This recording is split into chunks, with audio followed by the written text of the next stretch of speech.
God mode activated. Hello everyone, welcome to part 14 of Castlevania Symphony of the Night. I just got the Chris Grimm in under 4 minutes. You gotta be extremely lucky for that to happen that quickly. And also off screen I got the cloak from the librarian where you can actually change Alucard's colors. I'm gonna go with royal blue. That's my favorite color. Everything else I'll leave the same, so it's just gonna be blue and black. Alright, so where to next? Oh, I forgot I ended up back at the gladiator pit. Oh wow, this is actually close to where I need to go anyway, because there's a boss on this side of the castle.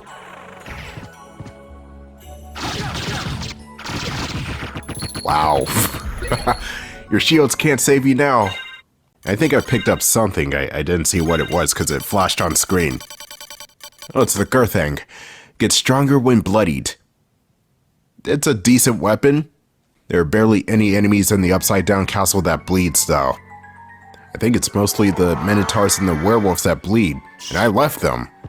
So it's just spiritual beings and possessed items like spectral swords.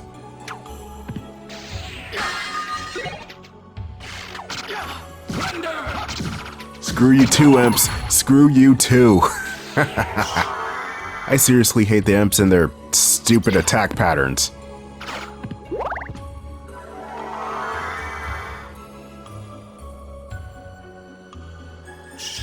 Here's a fun fact about Castlevania Symphony of the Night, or as it's known in Japan as Dracula X Nocturnal in the Moonlight. This originally started development as a Sega 32X game, and the game wasn't always called Symphony of the Night or Nocturnal in the Moonlight. It was originally called The Bloodletting. Obviously that game got the axe in 1995 or so when it was originally supposed to be released, but Konami started working on this game, and some of the elements from Bloodletting, which was supposed to be in that game, made it into here. Though it's not certain what those elements are. Maybe Castlevania the Bloodletting was supposed to be the first true Castlevania Metroidvania in the series, but I can't say for sure. All I can say is that this game is already superior. I mean, I would like to live in a world where Castlevania the Bloodletting was actually released, but I'm perfectly satisfied with this game. It's kind of the Star Fox 2 effect.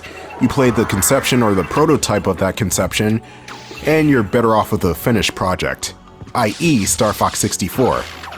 Symphony of the Night is the Star Fox 64. Probably a terrible analogy because Star Fox 2 was eventually released, and Bloodletting is still on the cutting room floor.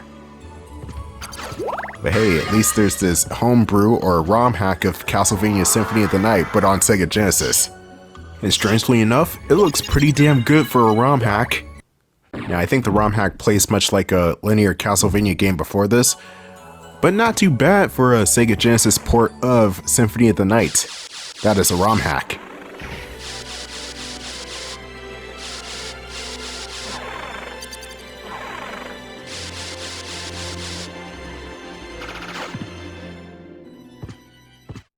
We're about to enter a boss fight. Let's see what terror awaits us. Oh no, no! Bees! Beelzebub, even his name is a bitch to pronounce. This boss is quite annoying. It's mainly because of the oversized nocturnal bees in the house. But also because Beelzebub's main point of interest when it comes to hitting is suspended in midair.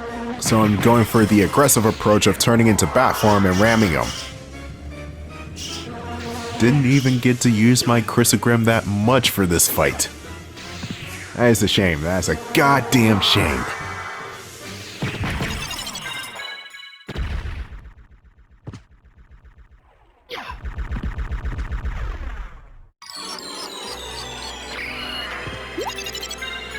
I'm not gonna lie, but that freeze frame looked pretty badass. That was the most badass one so far. And that's out of all 10 of the Castlevania games I've done for the channel. That particular dramatic pause was the most badass. Anyway, we just got the Ring of Arcana, which increases the rare drop appearance. Probably could have been useful for the last video where I was grinding Chrysogram. I still got the thing quickly. I shouldn't be complaining this much.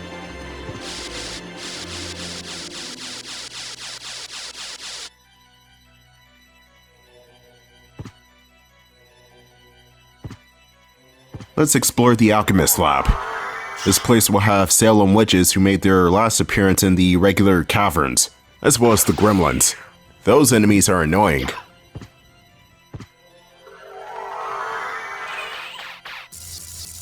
As for the Reverse Alchemy Lab, this area is pretty much the easiest part of the Reverse Castle. The enemies don't do that much damage, and while there are traps, the traps are few and far between.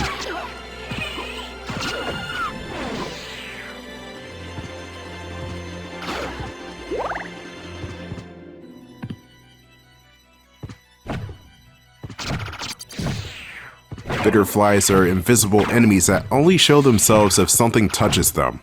It makes them somewhat annoying to take on, but the bitterflies do go down in one hit.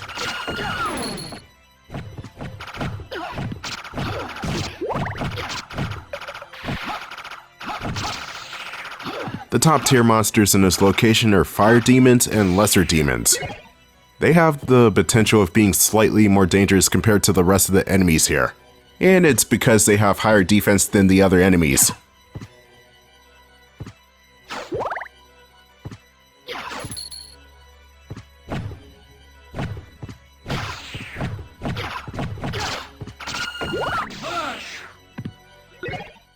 We're getting a lot of fire resistance potions, which could prove useful against all the flame-based enemies.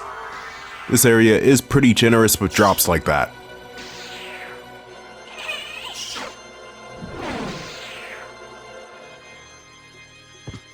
Here are the demons. The demons! And I leveled up just from that. That was pretty cool. The fire demons do not fly like they would eventually come to do in later Castlevania games. They're also immune to fire-based weapons. Their attacks are mainly just throwing fireballs at Alucard. Nothing too crazy, but they do decent damage with those fireballs. Then you got the lesser demon, who are the lesser of the two demon enemies in this game. Smart naming there, but the lesser demons can actually fly a little bit. Their attacks range from summoning enemies to slashing with their claws and spitting poison. When the lesser demon does summon enemies, the creatures will be skeletons, ectoplasms, and in the earlier boss fight, mudmen.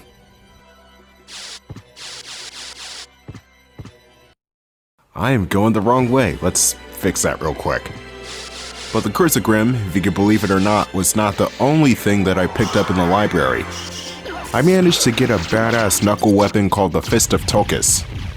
They are without a doubt the best pair of knuckles in the whole entire game. If you perform certain inputs with the Fist of Tokus equip, Alucard will do one of two moves. The first attack is a rapid fire punch. It's Konami's answer to E Honda. The other attack with the fist is a long distance fireball. Konami's answer to the Haidoken. It's even got the same button combinations. So Konami may have stole a couple of things from Capcom. Yeah! Well, let's not forget that Capcom's not innocent too. They made, this fucking thing. And also this thing, which I think is 10 times worse. Oh hey, the Goddess Shield. That's a nice shield to have on. Engraved with Goddess Image. Whatever that means.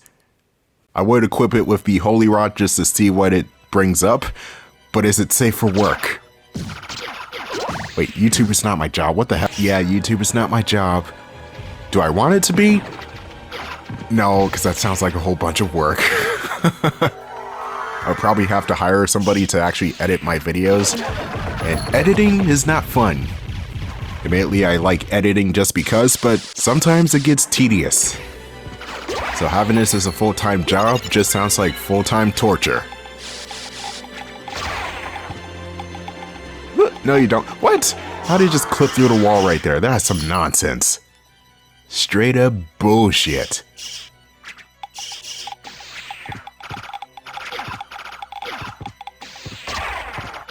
Thanks, sword.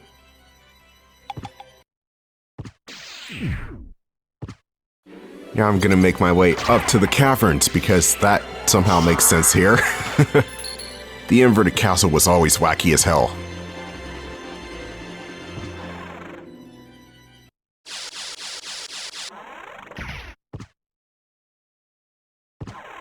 That's not the way to the caverns, damn it! Everything's starting to look the goddamn same now. Yeah! At least I'm not playing Castlevania 2, where there's no map at all. Just imagine this game with no map. That would actually be interesting. And that would definitely make Symphony of the Night 10 times harder.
Let's collect the stuff I haven't picked up earlier.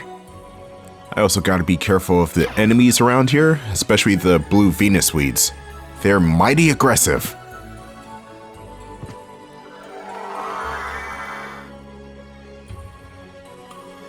Okay, that square is actually filled. Let me get the stuff I'm here for.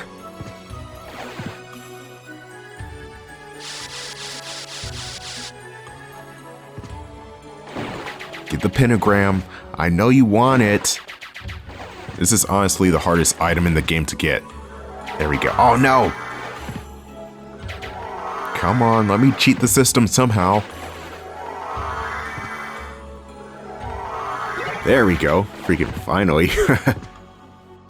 But yeah, that's actually going to do it for this part of Castlevania Symphony of the Night. In the next episode, we're going to go deeper into the catacombs. And then after that, we just have the final boss left. So 2 more episodes. I'll see you in part 15.